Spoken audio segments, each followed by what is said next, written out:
Hi everyone, welcome back to Shine Classes. First of all good morning. कैसे हैं आप सब? होपफुली सभी फ्रेंड्स काफ़ी अच्छे हैं, काफ़ी बढ़िया हैं। चलिए आइए शुरुआत करते हैं आज की इस क्लास की, जहां पर आप लोगों के डीलेट थर्ड सेमेस्टर का साइंस का जो सिलेबस है वो भी हम डिस्कस कर लेते हैं। आप लोग की कल क्लास नहीं हो पाई थी, बट आज मैं आपकी साइंस यहाँ पर करवा दे रही हूँ, तो पूरा रिवीजन साइंस का हम कर लेंगे।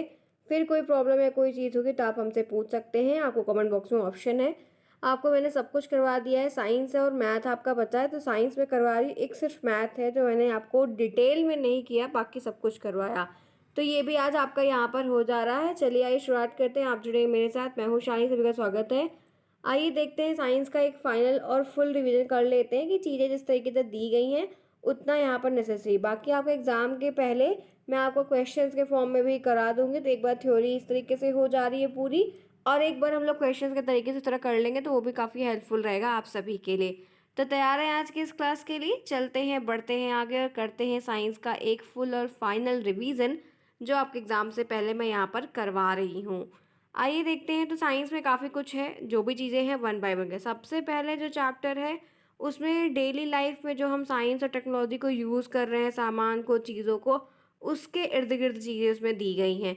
तो हमारे दैनिक जीवन में विज्ञान और प्रौद्योगिकी के क्या लाभ है, ये हमें एक सिंपल सा क्वेश्चन, 1 नंबर का, 2 नंबर का, ऐसे साधारणली पूछ लेता है, जो कि आम लैंग्वेज में कह सकते हैं कि हमको सब्जेक्ट की ज़रूरत नहीं, वैसा पढ़ते रहते हैं। तो यहाँ पर विज्ञान और प्रौद्योगिकी से क्या लाभ है, इस प्रकार तो आपको 3-4 लिखना होगा। ये हमारे लिए चीज़ों को आसान बना, जी हाँ, साइंस है तो हमारे लिए काम करना आसान है। टेक्नोलॉजी है तो हम उसको 5 मिनट में कर सकते हैं, जो हम 5 घंटे में करते थे। तो चीज़ों को आसान बना दिया, इजी कर दिया। हमारे दैनिक गतिविधि और संगठन में सहायता, जो डेली लाइफ के वर्क हैं, जो डेली एक्टिविटीज़ की चीज़ें हैं, उनमें हमें बहुत हेल्प मिलने लगी है। हमारे टाइम वेस्ट जो होते थे वो यूज़ होने लगे हैं। इसमें हम अपने काम को बहुत तेज़ी से कंप्लीट करते हैं। कोई भी वर्क है बहुत ही फास्ट तरीके से हम इसको कंप्लीट कर लेते हैं। इससे हमें दूसरों के साथ संवाद करने में आसानी होती है। जी हाँ, हम अगर जैसे साइंस और टेक्नोलॉजी को यूज़ कर रहे हैं तो दूसरे से कम्युनिकेट करने में भी काफ़ी हेल्प मिलती है, चाहे वो कितनी भी डिस्टेंस पे क्यों ना हो। और यह हमें अन्य संस्कृति और समाज के बारे में अधिक जानने का और भी मौका देते हैं। साइंस के थ्रू हम और भी चीज़ों को जानते हैं, तो ये बहुत ही लाभकारी। आपको हमेशा कोई 2 लाभ, 3 लाभ, 2 उद्देश्य, 3 उद्देश्य, 2 विशेषताएं, 3 विशेषताएं, ऐसे ही प्रश्न आते हैं, तो ऊपर के 3 आप लिख सकते हैं। आपको आसानी रहेगी, नंबर भी गेन करने में मदद मिलेगी। नेक्स्ट आइए देखते हैं यहाँ पर क्या है, विज्ञान और प्रौद्योगिकी के 5 सबसे महत्वपूर्ण पहलू क्या हैं। तो बहुत सारे पहलू होते हैं, सभी पहलुओं को मिलाकर चीज़ें बनी होती है। तो यहाँ पर लिखा हुआ है कि विज्ञान और प्रौद्योगिकी, साइंस एंड टेक्नोलॉजी ने हमारे जीवन को सरल बना दिया, ईजी कर दिया है। इन्होंने माइक्रोवेव जैसी चीज़ों को दे दिया है, वाहनों को, वस्तुओं की मदद से बहुत सारी चीज़ों में, सोने में हमें हेल्प मिल रही है, खाना पकाने में, कई सारी चीज़ों में आप कह सकते हो कि हमें बहुत सारी हेल्प देखने को मिलती है। ईजी है, ऐसा नहीं है कि नहीं है, लेकिन थोड़ी थोड़ी चीज़ों को आपको दिमाग में इस चीज़ को लेकर चलना होगा, जहाँ पर ये काम करना आपके लिए आसान है। तो साइंस और टेक्नोलॉजी के जो बहुत सारी पहलुओं हैं वो हमारे हर काम को आसान बनाने के लिए, सोने के लिए, खाने के लिए, पकाने के लिए, आने जाने की प्रक्रियाओं में और कम्युनिकेशन करने के लिए, बहुत सारी चीज़ों में हमें आसानी हो रही है। आगे बढ़िए। नेक्स्ट है, आप इनसे क्या समझते हैं? साइंस एंड टेक्नोलॉजी से आप क्या समझते हैं, ये क्या चीज़ें हैं? तो साइंस अवलोकन और प्रयोग के माध्यम से भौतिक और प्राकृतिक दुनिया की संरचना और व्यवहार में व्यवस्थित अध्ययन है, जबकि प्रौद्योगिकी विज्ञान वैज्ञानिक ज्ञान का एक व्यवहारिक अनुभव है, जहाँ पर ऐसी चीज़ें हमें साइंस की चीज़ें जो मिलती हैं उनमें हमें फिजिकल चीज़ें, हमें नेचुरल चीज़ें, इन चीज़ों में बहुत सारी चीज़ों का अवलोकन करना, अध्ययन करना, ऐसे मौके मिलते हैं जहाँ पर हम इनके बारे में बहुत ही डिटेल में चीज़ों को पढ़ते हैं। आगे बढ़ते हैं। प्रौद्योगिकी क्या है? तो यहाँ पर लिखा हुआ है, इस शब्द को हिंदी भाषा में तकनीकी कहा जाता है। ये जो भाषा है, इसको हम हिंदी की अगर बात करते हैं तो प्रौद्योगिकी तो कहते ही हैं, लेकिन और भाषा में जाते हैं तो इसको तकनीकी कहा जाता है, तथा इसका मतलब विज्ञान या ज्ञान है, जिसकी वजह से समस्याओं को हल करने में, उपयोगी उपकरणों का आविष्कार करने में हमें बहुत हेल्प मिल रही है। जहाँ पर जो प्रॉब्लम्स आ रही हैं उनको सॉल्व आउट करने के लिए हम कुछ टेक्नोलॉजी को यूज़ करके अपने काम को व्यवहारिक बना पा रहे हैं। आगे बढ़िए। प्रौद्योगिकी क्या है, इसका महत्व लिखिए। प्रौद्योगिकी ज्ञान की ही एक शाखा है, एक ऐसी क्या है, ज्ञान की, साइंस की कह सकते हैं, एक ब्रांच है, जो तकनीकी संसाधनों के निर्माण में पर्यावरण से उसके संबंध को पूरा करती है, इन्फॉर्मेशन करती है, उन चीज़ों को कलेक्ट करती है, बनाती है। टेक्नोलॉजी ने हमारे जीवन में बहुत सारे चेंजेस किए हुए हैं। समय की बचत सबसे ज़्यादा होती है। बहुत सारे कम्युनिकेशन में बातचीत को अच्छा बनाती है, जीवन को बेहतर गुणवत्ता के साथ सूचना, बहुत सारी चीज़ों को बढ़िया बनाने का काम करती है। तो ये टेक्नोलॉजी की चीज़ें हैं जो आपको दिमाग में लेकर चलनी ही होगी, जो कि बहुत महत्वपूर्ण है। आगे बढ़ते हैं इसी के साथ, रसायन विज्ञान का क्या महत्व है ये जानते हैं। आइए देखते हैं रसायन विज्ञान क्या चीज़ें हैं। तो ऑक्सीजन श्वसन में उपयुक्त की जाती है। जी हाँ, ये बहुत इंपॉर्टेंट होती है, काफ़ी बढ़िया है। आप और भी चीज़ें लिख सकते हो, यानी कि आपको यही लिखना हो। कार्बन डाइऑक्साइड गैस प्रकाश संश्लेषण में काफ़ी महत्वपूर्ण होती है। जी हाँ, CO2 की हेल्प से फोटोसिंथेसिस का प्रोसेस काफ़ी अच्छा हो जाता है। ओजोन परत पर O3 पाई जाती है, जबकि अल्ट्रावायलेट रेस से हमारी सुरक्षा करती है। ठीक है। पोषक पदार्थ, कार्बोहाइड्रेट, फैट, प्रोटीन आदि बहुत उपयोगी होते हैं। सब केमिकल्स हैं, सब केमिस्ट्री ही हैं। जल का भी जीवन में बहुत महत्वपूर्ण योगदान होता है। बहुलक, साबुन, अपमार्जक, सीमेंट आदि दैनिक जीवन में हम यूज़ करते हैं, तो उनको भी इन्हीं केमिस्ट्री से बनाया जाता है, इन्हीं रसायन विज्ञान की मदद से बनाया जाता है। Sodium benzoate, nitrogen gas, acetic acid जैसे भोज्य पदार्थ के संरक्षण, मतलब इनकी प्रोडक्शन के लिए फर्मेंटेशन का प्रोसेस होता है, पास्चराइजेशन का प्रोसेस होता है। तो ये सब चीज़ें क्या हैं, आपके रसायन विज्ञान के महत्व ही हैं, जो कि आप 3-4 पॉइंट्स में जो भी आपको आसान है या जो आप इसे बेहतर लिख सकते हैं, ज़रूर लिखिएगा। आगे बढ़ते हैं इसी के साथ, भौतिक विज्ञान का महत्व क्या होता है। फिजिकल चीज़ें जो होती है, फिजिक्स, वो कैसे रिलेटेड होती है। तो भौतिक विज्ञान के अंतर्गत वस्तुओं पदार्थों का मायना, गणनाएँ आदि आती है कि हम कोई वस्तु है, कितनी है, क्या है, पदार्थ है, कितना है, क्या है, उनकी कैलकुलेशन करना, उनको मेज़र करना, उनको नाप-तोल करना, ये फिजिक्स में आता है। विभिन्न प्रकार के बल और गति के सिद्धांत को भी हम समझते हैं। बहुत सारे यंत्रों का निर्माण भी किया गया, उनके बारे में पढ़ते हैं, उनको देखते हैं। गुरुत्वाकर्षण बल है, गुरुत्वीय तत्व आदि की जानकारी के बिना अंतरिक्ष में जाना भी संभव नहीं था। तो ये फिजिक्स ही है जिसकी बेसिस पे इतनी बड़ी-बड़ी चीज़ें काफ़ी अच्छे लेवल पर आज के समय में हो पा रही हैं। भौतिक में जीवन में कह सकते हैं कि वायुयान आप जान रहे हैं, उड़ रहे हैं, चीज़ें हो रही हैं, ऊर्जा का संरक्षण, विद्युत उत्पादन हो रहा है, एनर्जी का कंजर्वेशन है। तो ये सारी चीज़ें बहुत अच्छे से होती हैं, जहाँ पर आप काम अच्छे से कर पाते। तो बहुत सारे पॉइंट्स हैं जो आपको दिमाग में लेकर चलने, ताकि आपका काम आसान हो और चीज़ें आपकी सही हों। तो ये आपको महत्व के तौर पर दिमाग में लेकर चलना होगा, जो कि नेसेसरी है। आगे बढ़िए। नेक्स्ट देखिए क्या है, जीव विज्ञान का महत्व बताइए। तो एंटीबायोटिक दवाओं के लिए, वैक्सीन आदि के निर्माण में इनकी काफ़ी महत्वपूर्ण योग्यताएं रही हैं। आप आराम से लिख दो। डेयरी उद्योग, कपड़ा उद्योग, चमड़ा उद्योग, बेकरी उद्योग, ये सब कुछ बहुत महत्वपूर्ण है। आप इनको आराम से लिख के अपना ये सारा टॉपिक इस तरीके से महत्व का, विशेषताओं का कवर कर सकते हैं।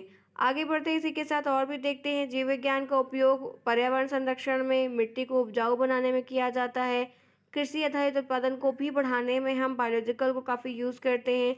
जीव विज्ञान के द्वारा मानव के शरीर जो जैसे क्रियाएं होती हैं, उनको भी काफ़ी हेल्प मिलती है। पादप विज्ञान, फसलों में वनस्पति के बारे में जानकारी भी काफ़ी अच्छी होती है। तो बहुत बड़ा एक एरिया है, फील्ड है, जो इनके थ्रू कवर होता है, या इनकी भूमिका उसमें बहुत होती है। कृषि के क्षेत्र में विज्ञान और प्रौद्योगिकी का क्या योगदान है। अगर हम एग्रीकल्चर की बात करें, साइंस का क्या है, तो एग्रीकल्चर विभाग में अगर देखा जाए तो भोजन और फाइबर उत्पादन के लिए बहुत ज़रूरी चीज़ें हमें मिलती है। मिट्टी की खेती, मतलब मिट्टी में कैसे खेती करनी, किस मिट्टी में कौन सी फसल होगी, फसल देखना, कटाई, पशुओं के बारे में बहुत कुछ सोचना।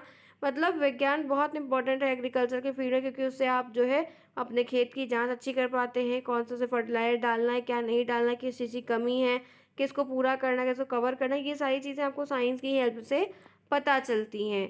आगे बढ़ते हैं। कृषि के क्षेत्र में टेक्नोलॉजी का क्या महत्व है। टेक्नोलॉजी का यूज़ शाकनाशी, कीटकनाशी और उर्वरक, उन्नत बीज का उपयोग करने के लिए, जो टेक्नोलॉजी आजकल जैसे बीज जो होता है, उसको सीडलिंग आ गया है ना, सीड ट्रे भी आ जाता है, तो आप उसमें आसानी से कर सकते हैं। ख़राब होता है तो मतलब, और बहुत सारे ट्रैक्टर आ गए, बहुत सारे कटर फटर वगैरह कुछ कुछ आ गए, बहुत सारे उपकरण तो टेक्नोलॉजी में आते हैं, जिसको यूज़ करके कि जो लेबर खटता था, काम करता, अब वही चीज़ उस चीज़ से हो जा रही है, तो काम आसान हो जा रहा है, तो चीज़ें काफ़ी बेहतरीन हो जा रही हैं। तो ये सारी चीज़ें उसमें दी गई हैं, तो इसको आपको दिमाग में लेकर चलना होगा, ताकि आपके लिए हेल्प कर जाए।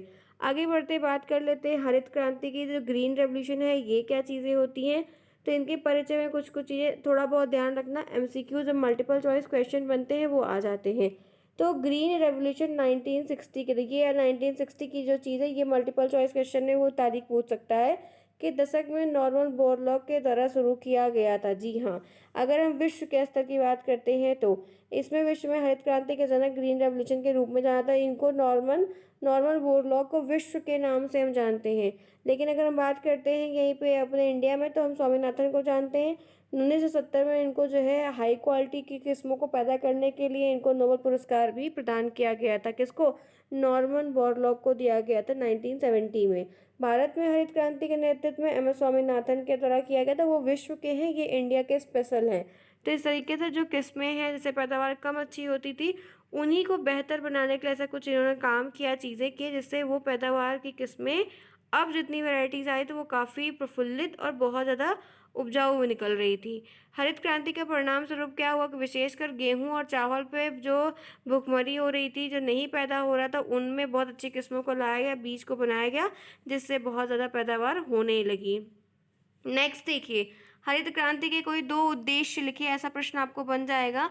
तो पहला है लघु अवधि के लिए। दूसरी पंचवर्षीय योजना के दौरान भारत ने भुखमरी की समस्या को दूर करने के लिए ऐसी क्रांति से रेवोल्यूशन की शुरुआत की गई थी, क्योंकि लाना काफ़ी नेसेसरी हो गया था, लोग भूख के मारे मर जा रहे थे। तो ये चीज़ दीर्घ अवधि के लिए कह सकते हैं कि दीर्घकालीन उद्देश्य में ग्रामीण विकास, गाँव के स्तर के लेवल को ऊँचा करने के लिए, क्योंकि वो अगर बीज लगाएंगे, उसको बेचेंगे, उनके पास पैसे आएंगे, वो और भी काम करेंगे।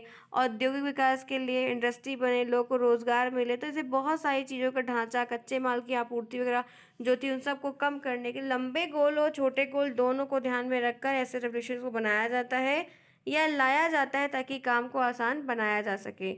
आगे बढ़ी, रोजगार के लिए कृषि और औद्योगिक दोनों के क्षेत्र में, दोनों को अगर एग्रीकल्चर रहेगा तो फार्मिंग होगी, लोगों को वर्क मिलेगा, सामान भी बिकेगा, बीज भी बिकेगा, तो सबके रोजगार एक रूप से एक क्रम में ज़रूर चलने लगेंगे।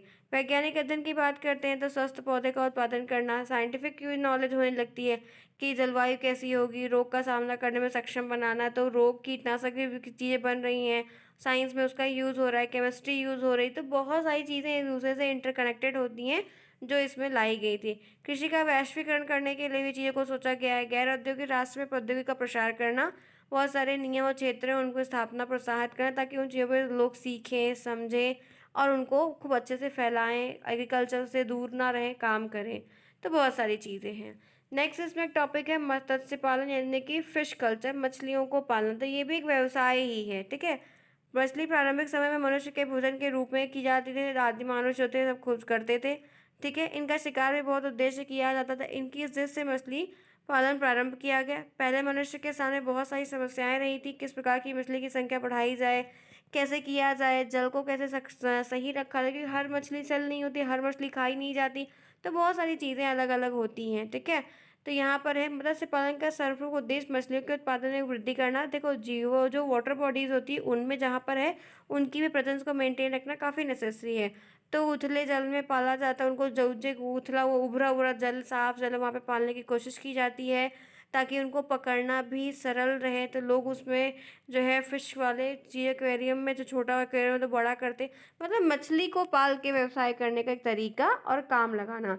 स्वादिष्ट और अधिक ये खाते पीते भी हैं, उपयोग में भी लाते हैं, बहुत सारे सामानों में भी, बहुत सारे कॉस्मेटिक सामान में फिश का बहुत सारा प्रोडक्ट भी यूज़ होता है। तो ये सारे कामों को भी करने के लिए सारी चीज़ें होनी बहुत नेसेसरी होती है, ठीक है। क्लियर है? आगे बढ़िए, हम आगे आगे पढ़ते चल रहे हैं, आपके रिवीजन होते चल रहे हैं, आप देख रहे ये चीज़ें उसमें दी गई हैं। नेक्स्ट आते हैं आधुनिक ईंधन। अब ईंधन से कुछ चीज़ें दी गई हैं, ये क्या होता है, ईंधन किसे कहते हैं?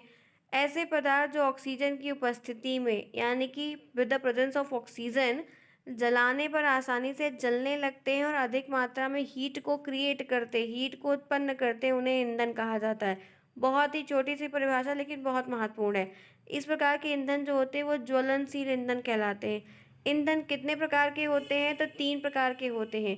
पहला ईंधन जो होता है वे ईंधन जो ठोस अवस्था में होते हैं, सॉलिड फॉर्म में होते हैं, जैसे लकड़ी और कोयला, ये दोनों क्या है आपके ठोस। ये जो आपको ये 3 प्रकार है, ये आपको मल्टीपल चॉइस क्वेश्चन में आएगा। और ठोस ईंधन के उदाहरण बताइए, तो लकड़ी और कोयला, इससे क्या होगा, ये एग्जाम्पल आपके बहुविकल्पी में आएगा। विशेषता क्या होती है? इनके दहन के पश्चात राख बच जा, लकड़ी जलेगी तो राख बचेगी, कोयला जलेगा तो बचेगा कि नहीं बचेगा।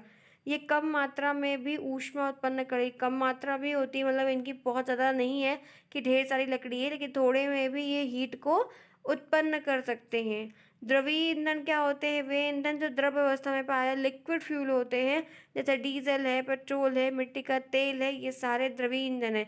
हो सकता है कि द्रवीय ईंधन के उदाहरण आपको लघुत्तरी में सिर्फ लिखने को आ जाए। साइंस है, थ्योरी आएगी, फिगर्स भी आएंगे, तो इतना आपको दिमाग में लेकर चलना है। साफ सुथरा करिएगा और पूरा क्वेश्चन करिएगा। नेक्स्ट आइए, विशेषता इनकी क्या होती है? इनके दहन के पश्चात राख नहीं, अब लिक्विड का फ्यूल है तो राख थोड़ी बचेगी। ये अधिक मात्रा में अगर इनकी मात्रा बहुत ज़्यादा है तभी ये ऊष्मा बहुत ज़्यादा उत्पन्न करते हैं, नहीं तो जितना रहेगा उतना ही करेंगे। गैसीय ईंधन क्या होता है? वे ईंधन जो गैसीय अवस्था में गैसियस फ्यूल के फॉर्म में पाए जाते हैं, यानी कि गैसियस स्टेज में पाए जाते हैं, वो एलपीजी और हाइड्रोजन होते हैं। इनकी विशेषता बता दें तो इनके दहन के पश्चात राख नहीं बचती है और ये बहुत अधिक मात्रा में उष्मा ऊष्मा हीट को जनरेट करते हैं। आगे बढ़िए, नेक्स्ट हेडिंग, आदर्श ईंधन किसे कहते हैं? वो कौन से होते हैं? वे ईंधन जो कम मात्रा में ही अधिक ऊष्मा को उत्पन्न करते हैं उन्हें हम आदर्श ईंधन कहते हैं। जिसके दहन के पश्चात किसी प्रकार का अपशिष्ट नहीं बचता है, कुछ बचता ही नहीं, सब बर्न हो जाता है। दहन के समय किसी प्रकार की जहरीली गैस या धुआं उत्पन्न नहीं होता है, सस्ता और आसानी से उपलब्ध होता है। ये सारी चीज़ें आपकी किसमें? 4 पॉइंट आपके हैं जो आपके आदर्श ईंधन में आते हैं। तो ये आपको पूरी तरीके से क्लियर अपने माइंड में लेकर चलना होगा, जो आपको समझ में आना चाहिए।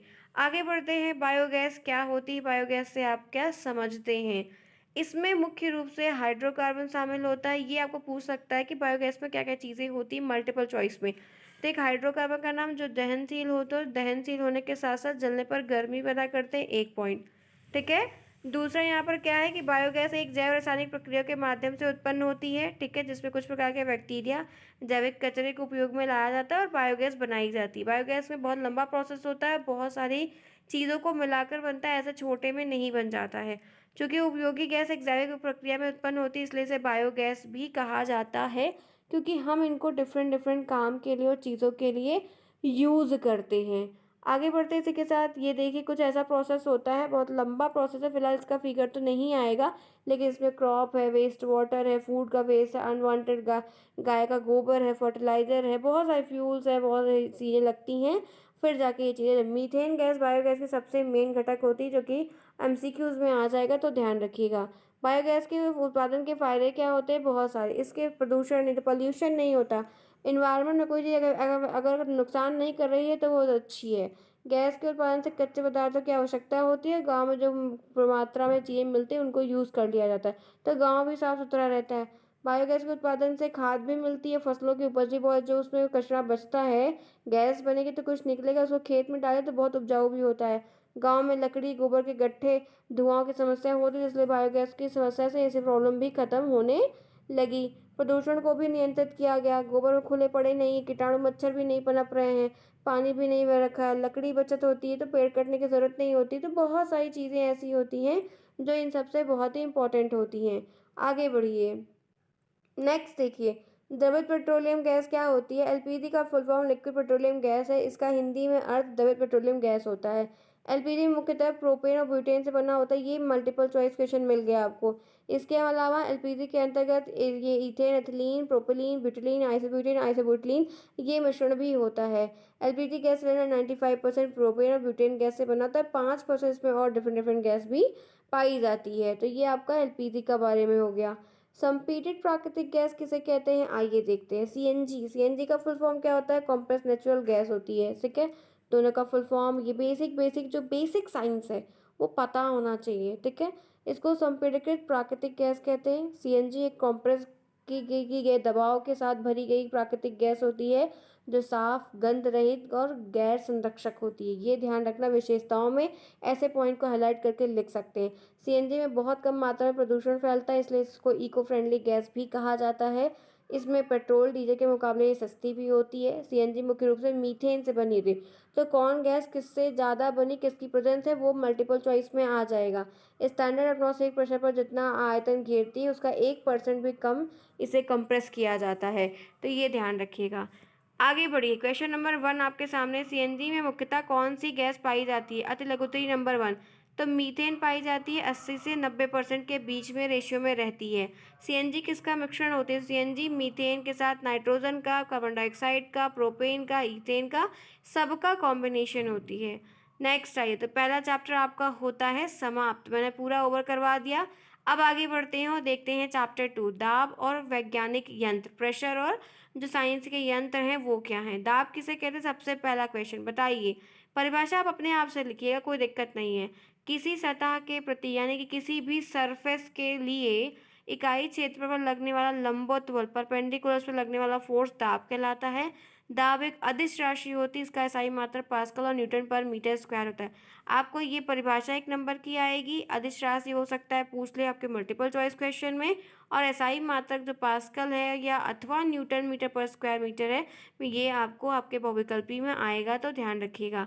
आगे बढ़ते, दबाव दाब का सूत्र देखिए। P बराबर FA, P बराबर प्रेशर, F बराबर 4 और A बराबर एरिया। तो ये आपका दाब का सूत्र होता है, फॉर्मूला है। क्रिया प्रतिक्रिया का नियम क्या है, न्यूटन के गति का तीसरा नियम है। यहाँ पर प्रत्येक क्रिया के समान एवं विपरीत प्रतिक्रिया होती है। जब दो वस्तु एक दूसरे पर एक पारस्परिक प्रभाव डाल रही है, प्रेशर डाल रही है, तब पहले वस्तु के द्वारा दूसरे वस्तु पर लगाए जाने वाले को क्रिया और दूसरे वस्तु के द्वारा पहले वस्तु पर लगाए जाने वाले को प्रतिक्रिया कहते हैं। यह क्रिया प्रतिक्रिया एक दूसरे के समान और विपरीत होते हैं, एक दूसरे के समान भी होंगे और अपोजिट भी होंगे। न्यूटन की गति के 3 नियम का उपयोग बताइए, मतलब तीसरे नियम का उपयोग क्या है। 1 नंबर 2 नंबर का प्रश्न। पहला है गोली चलाने पर बंदूक का प्रतिक्षेपित होना। मतलब एक बंदूक से जब गोली चलती है तो बंदूक के आगे की ओर गोली पर एक बल प्रयुक्त होता है, इसे क्रिया बल कहते हैं। और गोली भी बंदूक से पीछे की ओर बराबर बल प्रयोग करती है, इसे प्रतिक्रिया बल कहते हैं। बंदूक के बड़े द्रव्यमान के कारण बंदूक चलाने वाले आदमी के कंधे पर पीछे की ओर सिर्फ एक झटका लगता है, और बंदूक के पीछे हटने को प्रतिक्षेपण कहते हैं।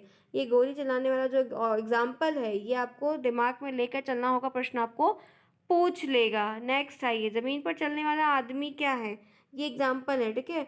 ये भी आपके न्यूटन थर्ड का है। थर्ड का नियम पीछे की तरफ प्रेशर डालता है, नाव को चलाना, पानी को पीछे की ओर फेंकना, आपके थर्ड का ही एग्जाम्पल है। आगे बढ़िए, रॉकेट क्या है, रॉकेट कैसे उड़ता है ये। तो अंतरिक्ष में रॉकेट एक वैज्ञानिक नियम के आधार पर काम करता है, जैसे न्यूटन की गति का तीसरा नियम कहते हैं, थर्ड लॉ ऑफ न्यूटन है। न्यूटन की गति के तीसरे नियम के अकॉर्डिंग एक्शन के प्रति समान विपरीत प्रतिक्रिया होती है, तो रॉकेट भी रिएक्ट करता है। रॉकेट इंजन गर्म गैस के बाहर की ओर गर्म होता है, गैस को बाहर की ओर ढकेलता है, और गैस का तेजी के साथ निकलना ही रॉकेट को खुद की विपरीत दिशा में ढकेलता है, यानी कि उसको नीचे प्रेशर करता है, वो ऊपर उड़ता है। तो ये न्यूटन के जो नियम थर्ड है उसके अकॉर्डिंग गैस का पूरा प्रोजेक्ट वर्क करता है रॉकेट का, कि कैसे वो उड़ेगा। तो काफ़ी इंपॉर्टेंट है, ध्यान रखिएगा। दिख रहे हैं, एक छोटी सी इमेज मैंने ऐड की हुई है इस तरीके से यहाँ पर। फिलहाल ऐसे तो फिगर नहीं आएंगे, लेकिन देखते रहिए। आगे बढ़ते इसी के साथ चलते हैं, फटाफट फटाफट क्लास को लाइक करिए, जिन्होंने क्लास को अभी तक लाइक नहीं किया। पूरा फाइनल रिवीजन हो रहा है, कई सारी चीज़ें हैं जो आपको हेल्प कर जाएंगी। एटमॉस्फेरिक प्रेशर क्या होता है, हमारे चारों ओर वायु और गैस का आवरण है, ठीक है, जिसमें हम घिरे हुए हैं। सभी जंतुओं के धरे हुए इन सारी चीज़ें जो होती हैं वो सारे एटमॉस्फेयर में ही आते हैं, ठीक। वायुमंडल में उपस्थित वायु है गैस सभी जीव जंतुओं में अधिक दबाव डालती है, जिसे हम वायुमंडलीय दाब या वायु दाब कहते हैं। वायुमंडलीय दाब को मापने के यंत्र को क्या कहते हैं, जिस यंत्र में नापा था तो उसको हम बैरोमीटर वायु दाब मापी कहा जाता है। ये आपका MCQ है, मल्टीपल चॉइस क्वेश्चन है, ये आपको ध्यान रखना होगा। वायु दाब की मात्रक क्या है, तो 1 पास्कल बराबर 1 न्यूटन पर मीटर स्क्वायर है, ठीक है। 1 पास्कल बराबर 1 न्यूटन पर मीटर स्क्वायर है। 1 बार बराबर 10 न्यूटन की पावर 5 न्यूटन मीटर स्क्वायर, 10 की पावर 5 न्यूटन पर मीटर स्क्वायर। तो ये आपके मात्रक है, मल्टीपल चॉइस क्वेश्चन है, मात्रक की चीज़ें आ सकती हैं, ध्यान रखिएगा। द्रव्यों का दाब क्या होता है, तो प्रत्येक द्रव्य अणुओं से मिलकर बना होता है, और अणु के परस्पर आकर्षण बल के द्वारा एक दूसरे से वो क्या होते हैं, टाइटली बाइंड होते हैं, बंधे होते हैं। आगे बढ़ते हैं, द्रव्यों में आकर्षण बल इतना होता है कि द्रव्य के अणु द्रव्य की सीमा के भीतर विभिन्न दिशाओं में अनियमित गति करते रहते हैं। गति करते समय ये अणु आपस में परतों की दीवारों पर लगातार टकराते रहते हैं। फलस्वरूप अणुओं के संवेग में परिवर्तन होता है, और संवेग परिवर्तन की दर लगाए बिना बल के बराबर होती है। न्यूटन की गति का दूसरा नियम क्या है, अतः द्रव्य के अणु बर्तन की दीवार पर तली पर बल आरोपित करते हैं, तो वो उसके दूसरे हो सकता है कि न्यूटन के तीनों नियम से प्रश्न इस बार बन जाए आपको, तो थोड़ा ध्यान रखिएगा। ये एक फॉर्मूला है, P बराबर PGH। एक P बराबर जो है द्रव्य का दाब है, ये घनत्व है, ये गुरुत्वीय दाब है, ये द्रव्य की सतह की वस्तु है। ठीक है, आगे बढ़िए। नेक्स्ट आइए, गलनांक है मेल्टिंग पॉइंट क्या है? किसी ठोस पदार्थ का गलनांक द्रव्यांक मेल्टिंग पॉइंट उस तापमान पर होता है जिस पर वह अपनी ठोस अवस्था से पिघलकर द्रव अवस्था में पहुंच जाता है। तो ये आपको दिमाग में लेकर चलना होगा। गलनांक पर प्रभाव क्या है? गर्म करने पर जिन पदार्थ का आयतन बढ़ता है, दाब बढ़ाने पर उनका गलनांक भी बढ़ जाता है, जैसे मोम और घी। ठीक है, मेल्टिंग पॉइंट इंक्रीज होता है। गर्म करने पर जिन पदार्थ का वॉल्यूम घटता है, दाब बढ़ाने पर उनका मेल्टिंग पॉइंट भी कम हो जाता है, जैसे कि बर्फ है। ठीक है, क्या है? बर्फ है। आगे बढ़िए। मेल्टिंग बॉइलिंग पॉइंट क्या होता है? किसी द्रव्य का बॉइलिंग पॉइंट वो टेम्परेचर है जिस पर द्रव्य के भीतर वाष्प दाब में, वेपर प्रेशर में, द्रव्य की सतह पर आरोपित एटमॉस्फेरिक प्रेशर के बराबर होता है। उसे ही हम बॉइलिंग पॉइंट क्वथनांक कहते हैं। ये फिजिक्स चल रही है, इतना ध्यान रखिएगा। ठीक है, आगे बढ़ते इसी के साथ। ये एक आपका और नियम है, लॉ ऑफ फ्लोटेशन, तैरने का नियम, प्लवन का नियम। ठीक है, आएगा ज़रूर। जब वस्तु का घनत्व पानी के घनत्व से कम होता है, वस्तु की डेंसिटी पानी की डेंसिटी से कम होता है, तो उसे प्लवन करता है या तैरता हुआ जाता है। इस किसी भी पिंड का, वस्तु का प्लवन उसके डेंसिटी पर निर्भर करता है। ये चीज़ें जो हाईलाइट है ये पूछी जाती हैं। प्लवन का सिद्धांत भी आर्किमिडीज के प्रिंसिपल पर वर्क करता है कि कोई भी चीज़ हल्की है तो पानी के ऊपर तैरती हुई दिखेगी। जब कोई नाव अपने वजन के बराबर पानी को विस्थापित करती, डिस्प्लेस करती है, तो वो तैरती है। इस घटना को प्लवनशीलता का सिद्धांत के रूप में जाना जाता है और इसमें कहा गया है कि तैरती हुई वस्तु अपने वजन के बराबर तरल पदार्थों के भार को विस्थापित करती है। जितना उसका एरिया होता है, वेट होता है, उतना वो उसको डिस्प्लेस करती हुई आगे बढ़ती है। आगे बढ़िए। आर्किमिडीज का प्रिंसिपल क्या है? जब कोई वस्तु किसी द्रव्य में पूर्णतः अथवा आंशिक रूप से आधी ऊपर आधी पानी में डूबी हुई दिखती है, भार के प्रत्यक्ष कमी होती है, तो वस्तु के भार में कमी को द्वारा हटाए गए द्रव्य के भार के बराबर होती है। तो यहाँ पर हवा में भार डब्ल्यू, मतलब ये ध्यान रखना, इतनी चीज़ अगर आप लिख दोगे पूरी लाइन की तब भी आपका बढ़िया नंबर मिल जाएगा। आर्किमिडीज के सिद्धांत से भार में कमी बराबर हटाए गए द्रव्य का भार बराबर होता है। कोई सामान है तो वो चीज़ अगर वहाँ पे तैर रही है तो वो क्या करेगी? उतनी जगह को खाली करने के लिए उतने पानी को हटाएगी। ठीक है, ये बेसिक है। छोटे क्लासेस में 6, 7, 8 में सब कुछ दिया है। W1 माइनस W2 बराबर वेज, VEZ। ठीक है, डेंसिटी के बारे में। अब डेंसिटी क्या होती है? किसी तरल में इकाई आयतन का द्रव्यमान उस तरल का डेंसिटी कहलाता है, तथा किसी पदार्थ की इकाई आयतन का द्रव्यमान उस पदार्थ की डेंसिटी कहलाता है। किसी पदार्थ की इकाई आयतन का द्रव्यमान उस पदार्थ की डेंसिटी कहलाता है, या कह सकते हैं किसी तरल या पदार्थ के द्रव्यमान और आयतन के रेशियो को डेंसिटी कहा जाता है। ये वाली भी लिख देंगे अगर, तब भी गलत किसी भी सेंस से नहीं होगा। आगे बढ़ते हैं। घनत्व का सूत्र बताइए। तो डेंसिटी को ग्रीक भाषा में पी से संबोधित करते हैं और तरल के द्रव्यमान में आयतन के रेशियो को डेंसिटी कहते हैं। पी बराबर m/b है, तो ये आपका द्रव्यमान में हो गया, ये आपके आयतन में आ गया। तो ये ध्यान रखना कि जो ऐसे फॉर्मूला वाली चीज़ें हो सकता है कि मल्टीपल चॉइस में आ जाए तो हेल्प कर जाएगा, नहीं आता है तो एक अलग सेंस बनेगा, तो वो एक अलग पॉइंट हो जाएगा, तो उसको हम लोग को उतना फोकस नहीं करना। बट ये है कि जो SI यूनिट वाली चीज़ें हैं वो हो सकता है कि हम MCQ फॉर्म में या ऑब्जेक्टिव के फॉर्म में घुमाकर या लघुत्तम वेरी शॉर्ट वाले में भी पूछ सकता है। तो उसके लिए थोड़ा सा दिमाग में लेकर चलना होगा कि SI यूनिट है या जो फॉर्मूलाज हैं उनको हमें दिमाग में रख लो। नेक्स्ट यहाँ पे आप देख सकते हो घनत्व का एक मात्रक है, वो भी आपसे पूछ रहा है। तो इसका SI मात्रक किलोग्राम पर मीटर क्यूब है, ये ध्यान रखना। यहाँ पे CGS का मात्रक ग्राम सेंटीमीटर क्यूब है, दोनों के मात्रक अलग अलग है। एक ही नहीं याद करिएगा, हो सकता है कि दूसरा वाला पूछ ले इसके बदले में। नेक्स्ट यहाँ पर जो टॉपिक है वो है वैज्ञानिक यंत्र हैं उनके उपयोग। कुछ ऐसे जो यंत्र हैं उनके बारे में है जिससे आप चीज़ों को मेजर कर रहे हो, तो वो थोड़ा सा ध्यान रखना होगा। मैं थोड़ा सा दिखा रही हूँ जूम करके, देखिए। पहला है वायु वेग का मापन करना है तो एनेमोमीटर से करते हैं। वायु वेग का अगर मेजरमेंट करना है तो एनेमोमीटर से करते हैं। विद्युत धारा का मापन करना है तो अमीटर से करते हैं। भूकंप की तीव्रता का मापन करना है तो सिज्मोमीटर से करते हैं। भूकंप जो आता है उसको मेजर करना होता है। तो नेक्स्ट देखिए, विद्युत और यांत्रिक कंपन को सूचित करने के लिए एसिलोग्राफ होता है। ऊंचाई सूचित करने वाले के लिए अल्टीमीटर होता है, ये पूछा जाता है, पेपर में आया भी हुआ है। श्रवण शक्ति को सुधारने के लिए ऑडियो फोन का इस्तेमाल हम करते हैं। आगे बढ़ते हैं, देखते हैं। सूर्य की किरण की तीव्रता को नापने के लिए एक्टोमीटर। सिनेमा के पर्दे पर चित्र को दिखाने के लिए एपिडोस्कोप यूज होता है। विद्युत ऊर्जा संग्राहक कौन होता है? एक्यूमुलेटर होता है। प्रश्न आएगा, ध्यान रखिएगा। गैस का भार और डेंसिटी के लिए एरोमीटर होता है। कार द्वारा तय की गई दूरी ओडोमीटर होता है। वायुयान का वेग मापक एक्सियोमीटर होता है। तो ये सारी चीज़ें उसमें आती हैं, तो ध्यान रखनी होगी, ठीक है। अपारदर्शी चित्र को पर्दे पर दिखाने के लिए एपियाकोस्कोप है। सारे नहीं आएंगे, मैंने तो कई सारे लिए हैं, आपको सब नहीं आएंगे, ठीक है, ध्यान रखना। ये डायनमो वाला आ जाएगा। यांत्रिक ऊर्जा को मैकेनिकल एनर्जी इलेक्ट्रिकल एनर्जी में चेंज करने के लिए डायनमो है, डायनमो सेल है। परिपथ में विद्युत ऊर्जा को प्रभावित करने के लिए डायनियल सेल को यूज़ किया जाता है। नीति कोण का मापन डीपी सर्कल से होता है। इस तरीके से है चीज़ें। आगे बढ़ जाओ। चैप्टर नंबर 3 आपको 2 मैंने करा दिया। अब आते हैं आपके कुछ चीज़ें बायो की। जैव विविधता क्या होती है? बायोडाइवर्सिटी क्या होती है? किसी प्राकृतिक प्रदेश में पाई जाने वाली जीव जंतुओं और पादपों की प्रजातियों की बहुलता ही बायोडाइवर्सिटी होती है। तो बहुत सारी चीज़ें वहाँ पर पाई जाती है। बायोडाइवर्सिटी सर्वप्रथम 1986 में WG रोजन के द्वारा लाया गया था। ये बहुत इंपॉर्टेंट है। ये जो तारीख है वो MCQs के फॉर्म में नाम आ सकता है। किसी प्राकृतिक प्रदेश में पाई जाने वाली जंगली और पालतू जीव जंतु और पादपों की प्रजातियों की बहुलता को हम जैव विविधता कहते हैं। बहुत अच्छी डेफिनेशन आप आराम से लिख सकते हैं। आगे बढ़िए।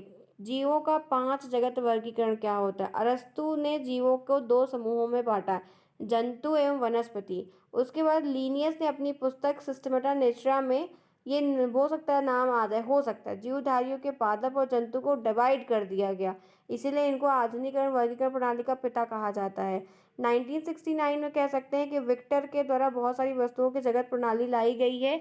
ये थोड़ा सा दिमाग पर लेकर चलेगा, प्रश्न अगर बनता है तो तारीख और नाम आपको पता होना चाहिए। तो पहला है मोनेरा जगत, इसको किंगडम मोनेरा कहते हैं। इस जगत में प्रोक्रियाटिक जीव आते हैं, जैसे बैक्टीरिया, साइनोबैक्टीरिया, आर्की बैक्टीरिया, एक किंगडम। दूसरा प्रोटिस्टा का जगत होता है, जिस जगत में यूनिसेलुलर यूकैरियोटिक जीव शामिल होते हैं, परंतु पादप और जंतु के बीच में यूग्लिना इसमें आता है।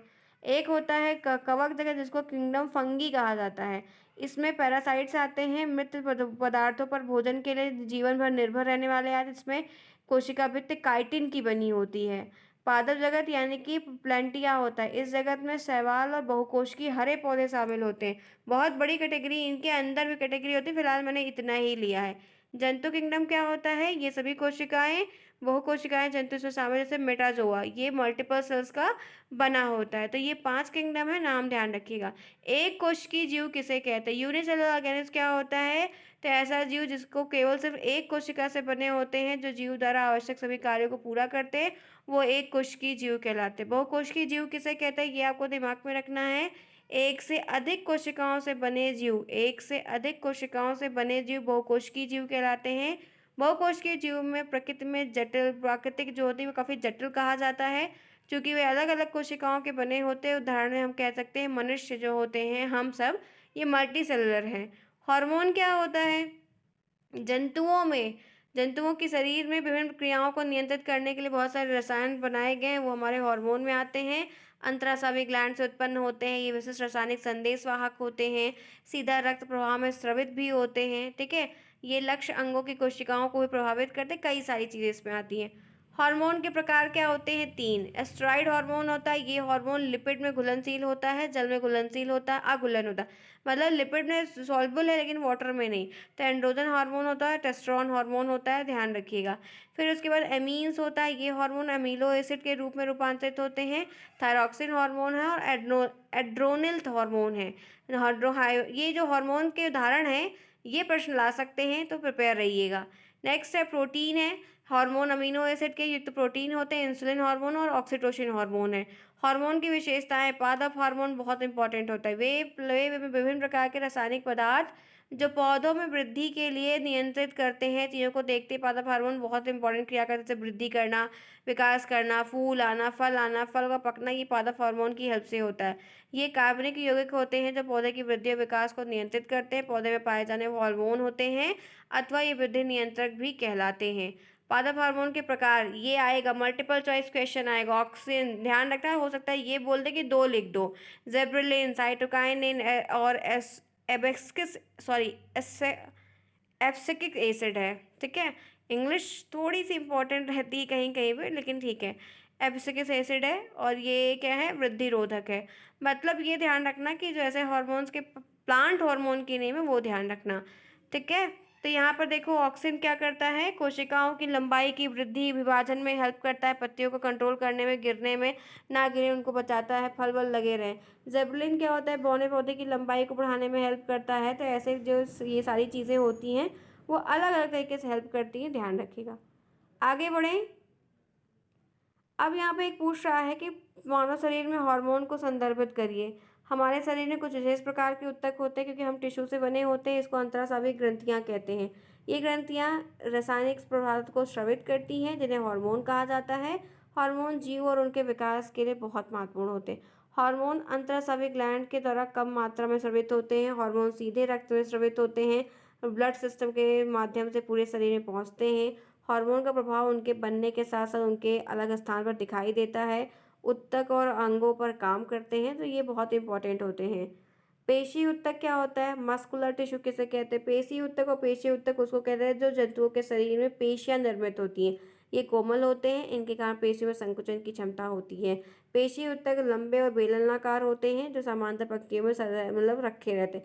आपको थोड़ा दिखाऊं तो ये देखिए इस तरीके से होते हैं, ये देखिए, क्लियर है।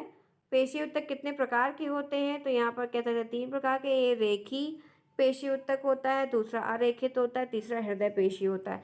मैंने तीनों की इमेज यहाँ पर ली हुई है, आप देख सकते हैं। ये तीनों के मस्कुलर टिश्यू हैं जो सबके अलग अलग तरीके से हैं।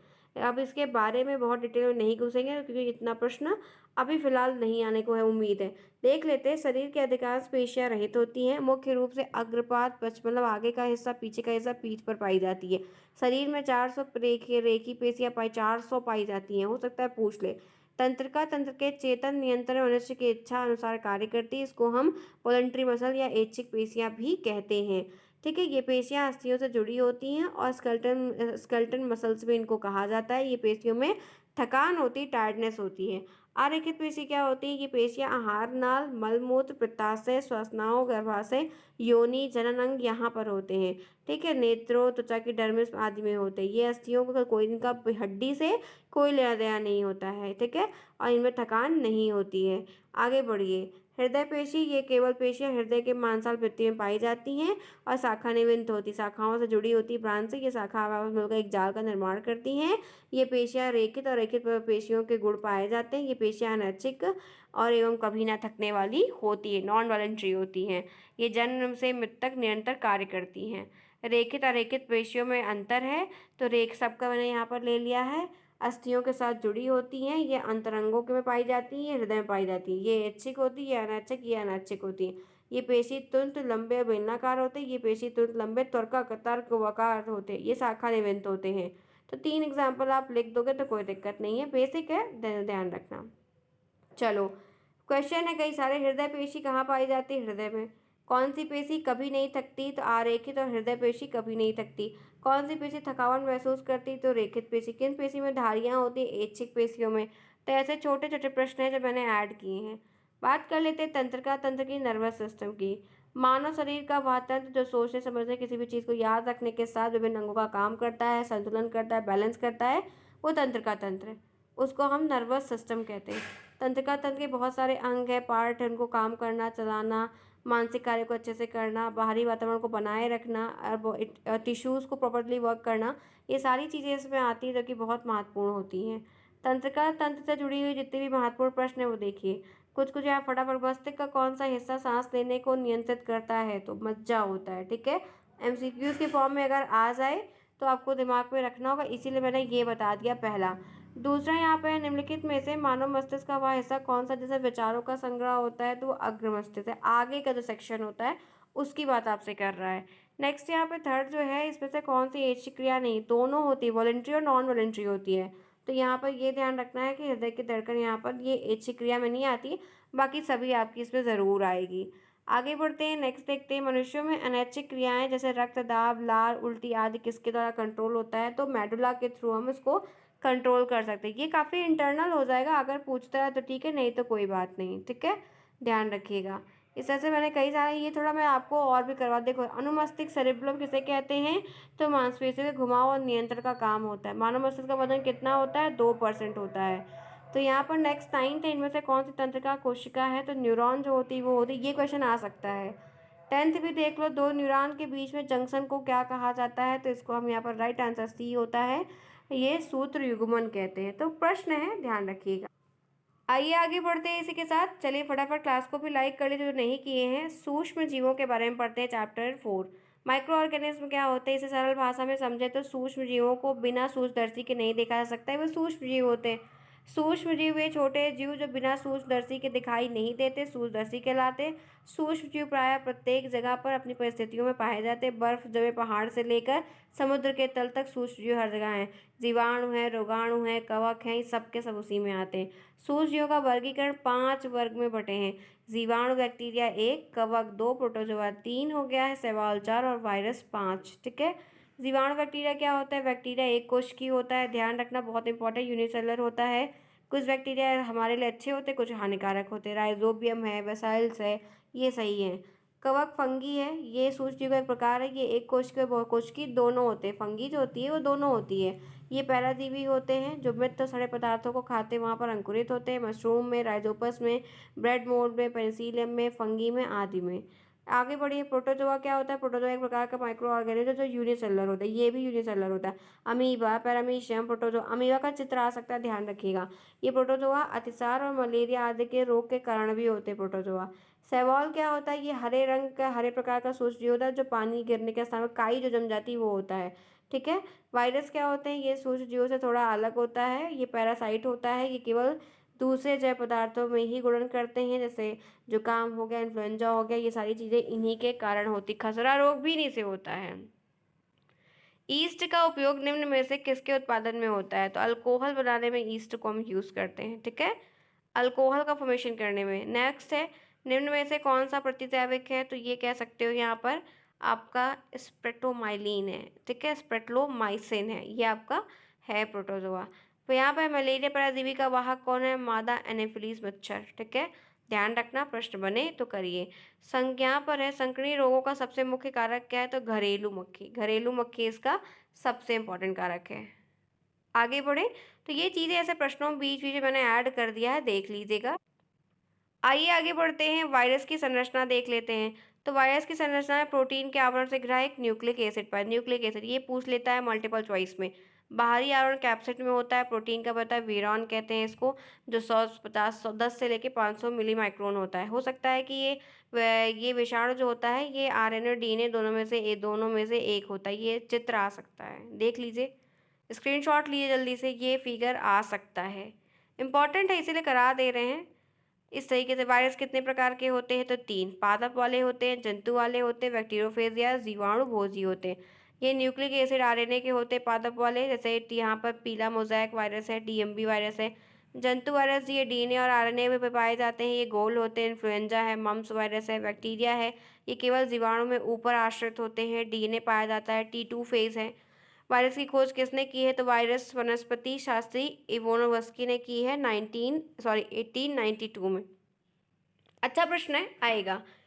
पदार्थ, यहाँ पर वे पदार्थ जो वायरस को नष्ट कर देते हैं, तो वो हैं क्या, वीरोसाइड और जैसे इंटरफेरॉन होता है उस तरीके से 2 हैं ये, तो कोई एक नाम ध्यान रखिए। वायरस संक्रमित कोशिकाएं आत्मरक्षा हेतु किस पदार्थ को उत्पन्न करती हैं, तो इंटरफेरॉन को करती हैं।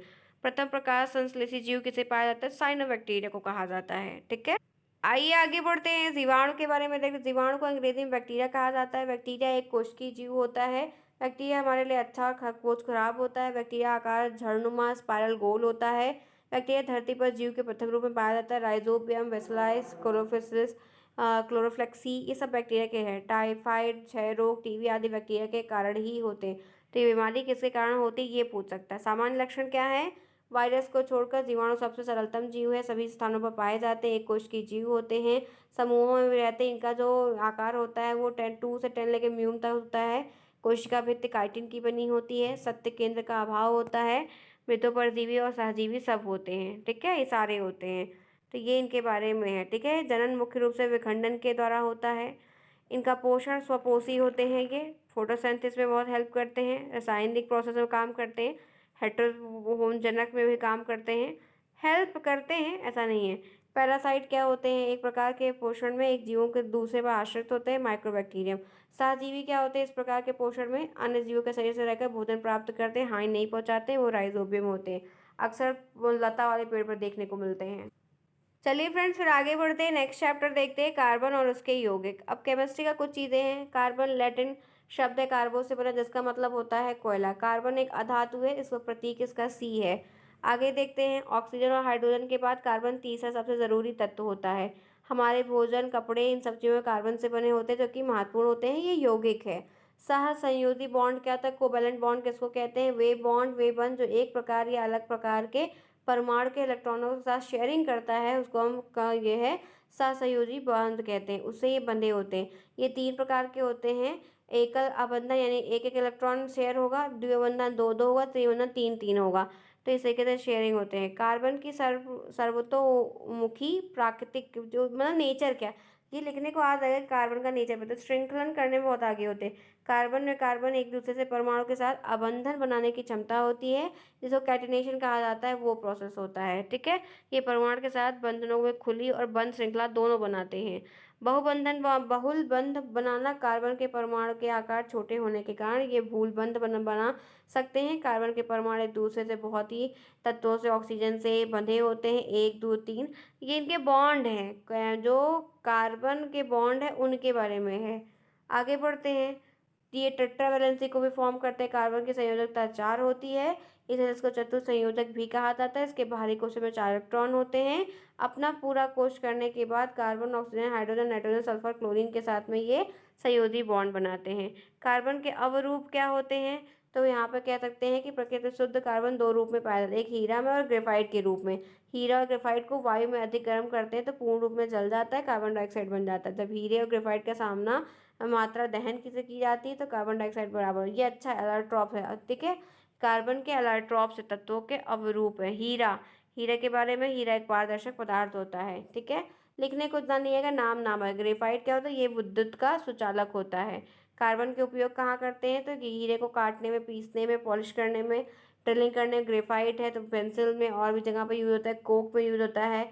कार्बन ब्लैक में यूज होता है स्याही बनाने, पेंट बनाने, प्लास्टिक बनाने में। ठीक है, रबर बनाने में। सक्रिय कार्बन चीनी उद्योग में, रंग हटाने में, उत्प्रेरक ईंधन में, ये सब जगह पे यूज होता है। कार्बन डाइऑक्साइड क्या होता है? कार्बन डाइऑक्साइड एक रंगहीन गैस होती है, एक रंगहीन गंधहीन गैस होती है।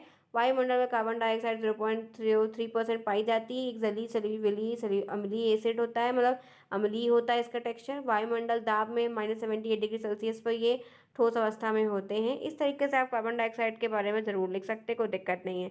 कार्बनिक यौगिक क्या होते हैं? तो काफ़ी बड़ी मात्रा में पाए जाते हैं, जो संयोजी बॉन्ड के तहत होते हैं, जैसे मीथेन है, CH4 है। ठीक है, ईथेन है, C2H6 है, प्रोपेन है। अच्छा, ये प्रोपेन का फुल फॉर्म वगैरह C3H6, ब्यूटेन, C4 है। ये फ्रेंड्स नाम के साथ साथ फॉर्मूला आ सकता है। अल्कोहल का C2H5OH, एसिटिक CH3COH, ये आ सकता है केमिकल में, ध्यान रखना। ठीक है, हाइड्रोकार्बन क्या होता है? कार्बन और हाइड्रोजन के कंपाउंड जो ये हाइड्रोकार्बन कहलाते हैं। संतृप्त यौगिक किसको कहते हैं? तो यहाँ पर है कार्बन परमाणु के बीच एक अबंधन से जुड़े कार्बन को हम संतृप्त यौगिक कहते हैं। ठीक है, जिसमें अल्केन आता है।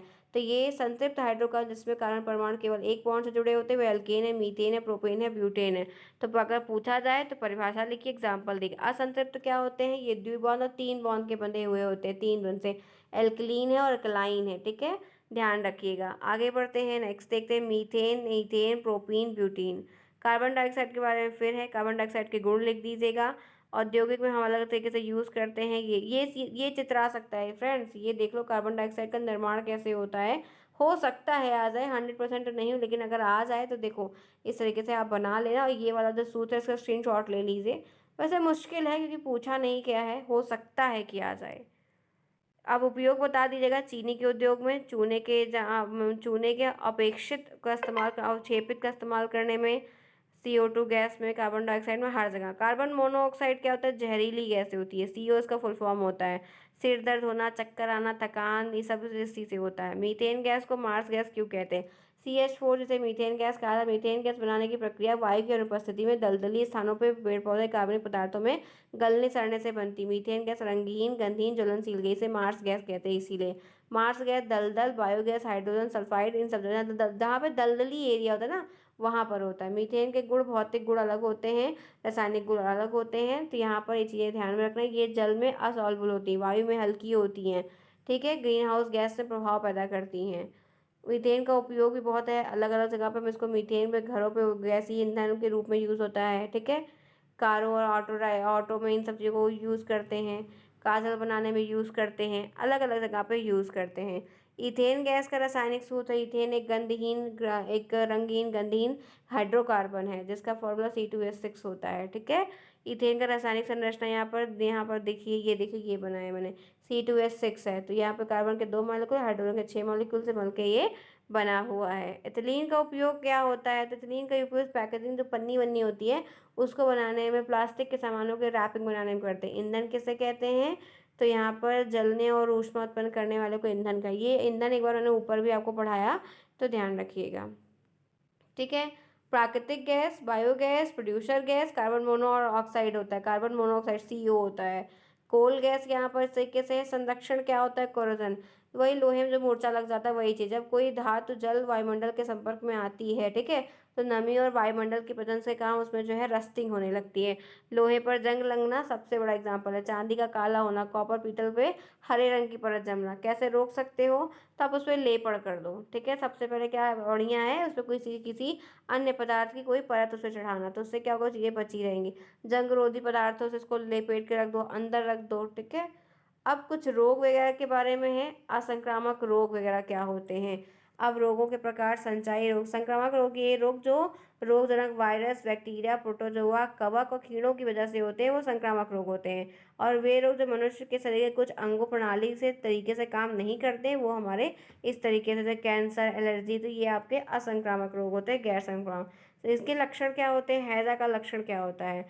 तो यहाँ पर आपको ध्यान रखना है कि आपको जागरूकता बना के रखना है। हैजा के मरीज की संख्या कम हो जाती है, ठीक है, बहुत खतरनाक बीमारी होती है जो छोटी आंत में जाकर फैलती है और दिक्कत कर देती है।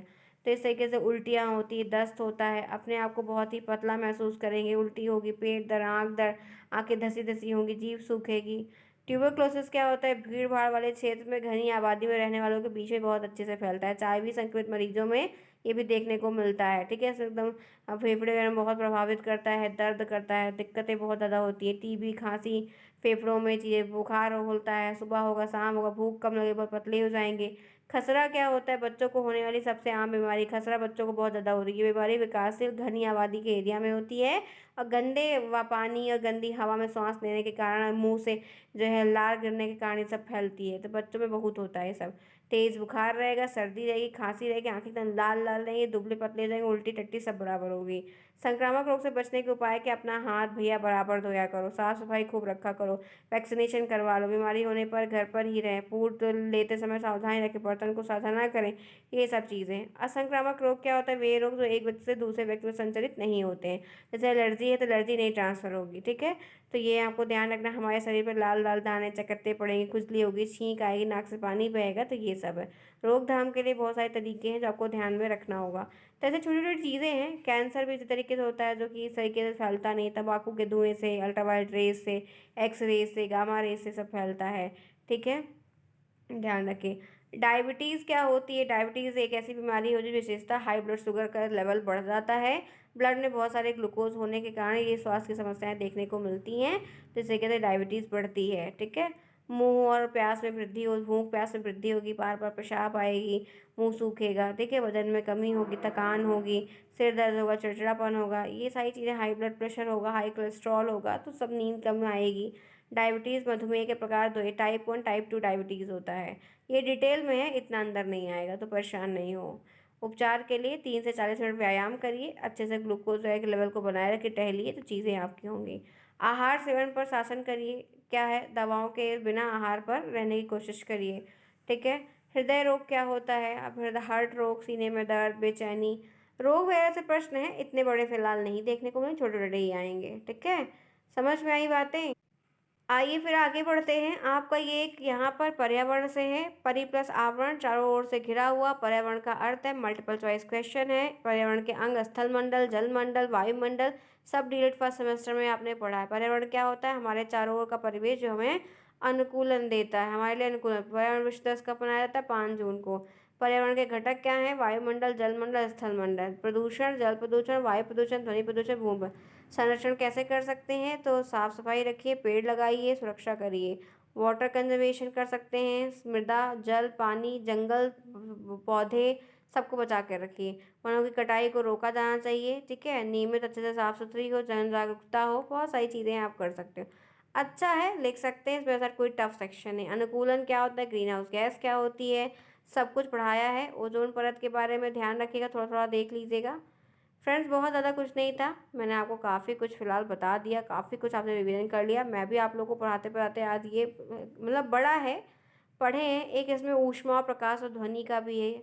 अच्छा, एक चैप्टर आपका वो वाला शायद मुझे लगता है मैंने नहीं ऐड किया क्या? लेंस वाला चैप्टर मुझे नहीं मिला। प्रकाश के बारे में है, प्रकाश के स्रोत हैं आपकी, फिर ये भी ये लाइट वगैरह के बारे में भी पढ़ लीजिएगा, ठीक है। ये अच्छा इसमें है ये चैप्टर, मैं सोच रही हूँ ये चैप्टर अभी तक क्यों नहीं मिला। काफ़ी बड़ी, साइंस भी बहुत बड़ी है, ठीक है। तो प्रकाश के स्रोत के आधार पर कुछ कुछ चीज़ें आपको दी गई हैं, प्रकाश के बारे में है। प्रकाश एक प्रकार की ऊर्जा है जिसकी सहायता से हमें वस्तुएं दिखाई देती हैं, ठीक है।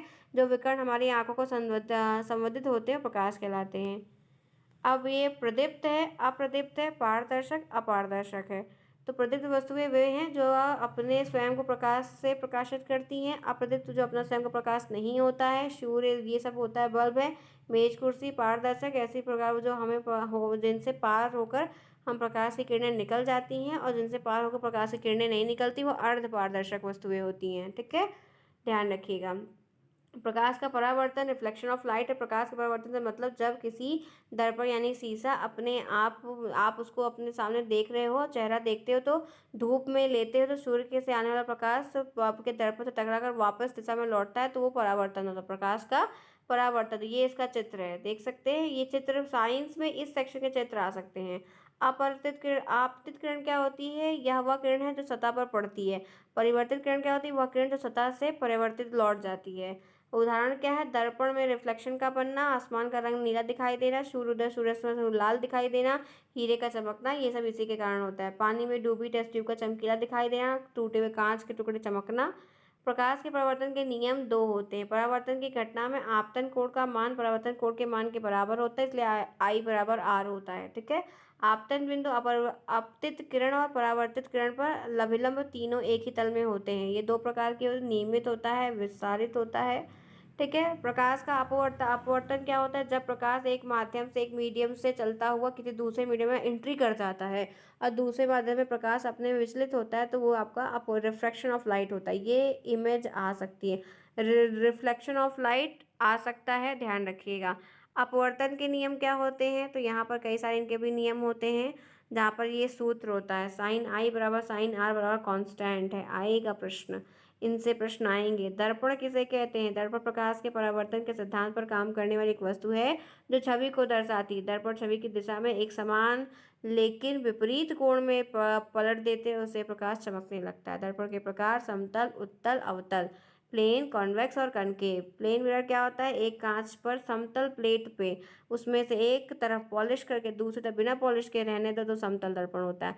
जब मिरर में कोई वस्तु को देखते हैं तो कोई भी भाग देखते हैं तो जो वस्तु जितनी दूरी में मिरर दिखाई देगा उतना ही वो दूरी हमें दिखाई देती है, ठीक है। ये इसका चित्र है, ये देखिए, आएगा प्रश्न इससे जरूर। गोली होते हैं, स्फेरिकल मिरर होते हैं, ठीक है, गोल गोल होते हैं। उत्तल दर्पण क्या होता है? गोली दर्पण में वे भाग जो बाहर की ओर उभरा हुआ होता है वो उत्तल मिरर होता है। उत्तल मिरर हमेशा आभासी छवि बनाते हैं। ये मिरर छवि मिरर अंदर छोटी दिखती है, जैसे आप गाड़ी के शीशे में देखोगे तो आपको पीछे की तरफ जो गाड़ी है वो छोटी दिखती है। तो ये इसका चित्र है, आ सकता है और 100% बनाने को आएगा। अवतल दर्पण क्या होता है? ये गोली मिरर जो भाग अंदर की ओर दबा होता है वो अवतल दर्पण होता है। मुंह देखने वाला जो शीशा होता है वो आपका यही होता है। बाइक में लगा जो होता है वो उत्तल दर्पण होता है। प्रकाश का पूर्ण आंतरिक परावर्तन का नियम भी है, टोटल TIT, ठीक है, टोटल रिफ्लेक्शन। जो पूरे यहाँ पर है, जब कोई प्रकाश किरण संघन माध्यम से, डेंस मीडियम से विरल माध्यम प्रवेश करती है और आपतन कोण का मान, आंतरिक कोण का मान अधिक से अधिक हो जाता है, तो वो आपका प्रकाश का पूर्ण आंतरिक परावर्तन। देखो फिज़िक्स के जो सेक्शन हैं तो बहुत सारे, लेकिन पूरे नहीं आएँगे, थोड़ी-थोड़ी चीज़ें आएँगी। लेंस वगैरह आ जाएगा, उत्तल लेंस, अवतल लेंस होता है, इसको पढ़ के जाइएगा, इनके फिगर वगैरह भी बनाकर जाइएगा। उत्तल लेंस का प्रयोग लिखने को आता है, दूर दृष्टिकोण के रूप में हम यूज़ करते हैं, दूरबीन यूज़ करते हैं, घड़ी में यूज़ होता है, तो इस तरीके से हम वाहनों के बगल साइड मिरर में भी यूज़ करते हैं। अवतल लेंस के बारे में भी ऐसे ही दोनों का लेंस बनाना आना चाहिए। निकट दृष्टिकोण के लिए अवतल लेंस यूज़ होता है, स्ट्रीट लैंप के लिए वो मोतियाबिंद रोग के लिए ही होता है, तो ये सब कुछ होता है, ठीक है? तो कई कुछ था, ध्वनि के बारे में भी है। अब आप लोग पढ़ लेना, जहाँ कहीं फँसना तो मुझे बता देना। वैसे होगा नहीं क्योंकि काफ़ी कुछ करा दिया है, तो चीज़ें आसान हैं, काफ़ी उसमें कुछ बताया। 1 घंटे की पूरी मैंने क्लास रिकॉर्ड कर ली आप लोग के लिए, पूरा दिखा दिया। मोटो यही था कि पूरी चीज़ें आप देख लो, फिज़िक्स, केमिस्ट्री, बायो सब मिलाकर, कि ये चीज़ें इसमें इस तरीके से दी गई हैं और इतना-इतना आपको रिवीजन करके जाना है कि अगर चीज़ें बन रही हैं, तो इतना आप प्रिपेयर कर लीजिए। बाकी और जो चीज़ें होंगी, जिस भी सब्जेक्ट में होगा, वो हम लोग कवर करते हुए देख लेंगे। फिलहाल करा दिया है, मैथ के भी इंपॉर्टेंट क्वेश्चंस करा देंगे, तो आपका अबकी बार का पूरा हो गया। बस अब मुझे आपको क्वेश्चंस के फॉर्म में चीज़ें दिखाना है, जो कि आपको आपके एग्ज़ाम से पहले बहुत कुछ मिलता रहेगा। क्लासेस आपकी होती रहेंगी, तो आप पढ़ते रहिए, रिवीजन करते रहिएगा। जो दिक्कत हो रहा है, जो आपको आप जो पुराना पढ़ा है वही पढ़िए, नए मत लीजिएगा क्योंकि प्रॉब्लम बढ़ जाएगी। इतना आप रिवीजन नहीं कर पाएंगे और दिक्कत में पड़ेंगे। इसलिए एक बार प्रॉपर देख लीजिए, चीज़ें आपके लिए सॉल्व आउट हो जाएंगी, ठीक है? तो ये रहा पूरा फाइनल रिवीजन। क्लास पसंद आई है तो ज़्यादा ज़्यादा लाइक करना बिल्कुल नहीं भूलेगा। मिलते हैं फिर हम लोग नेक्स्ट में, तब तक के लिए take care, bye bye, see you soon, best of luck.